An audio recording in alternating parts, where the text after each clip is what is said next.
आई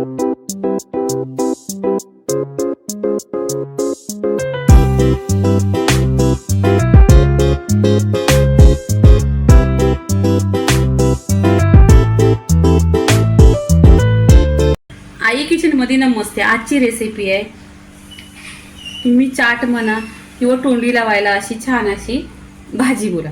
तर इथे मी आहे ना टोमॅटो घेतलं, 1 ते 2 टोमॅटो घेतलं. त्याच्यामधल्या आहे ना बिया काढायच्या. बिया काढल्यानंतर आहे ना पूर्णपणे पाणी नाही सुटत. 2 ते 3 कांदा घेतलेले आहेत. कांदा पण असं मोठं मोठं कट करायचं. इथे पहा. आणि इथे आहे ना ही शेव घेतलेली आहे.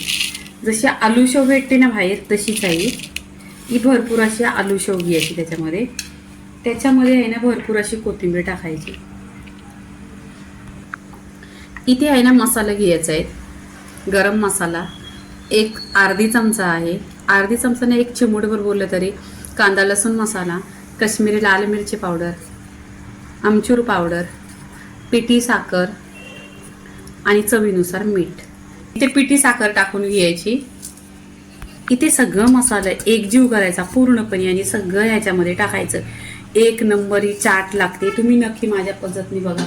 आणि लहान मुलांसाठी छान असं आहे. तुम्ही नाश्त्यासाठी बोललं तरी चालेल, जेवणाबरोबर खाल्लं तरी पण चालेल. पण ही आलूची शेव आहे ना, आलू भुजा बोलतात ती जेवणाला आपण म्हणजे 5 ते 10 मिनिटं आहेत तेव्हाची मिक्स करून घ्यायची. नाही तर मग ओली होते. ओली होल तेवढी टेस्टी लागेल. पण तुम्हाला जेवायला 10 मिनिटं आहेत तेव्हाही मिक्स करून घ्या. इथे मी अजून टाकते. आणि याच्यामध्ये चाट मसाला, गरम मसाला, सगळे मसाला आहेत ना तर टेस्ट खूप छान येतो. पहा. आणि वेळ जास्त लागत नाही, 10 मिनिटं लागते.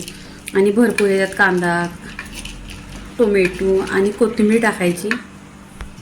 तर पूर्णपणे इथे छान अशी मी चाट मसाला आहे सगळं आहे मिक्स करून घेतलेला आहे.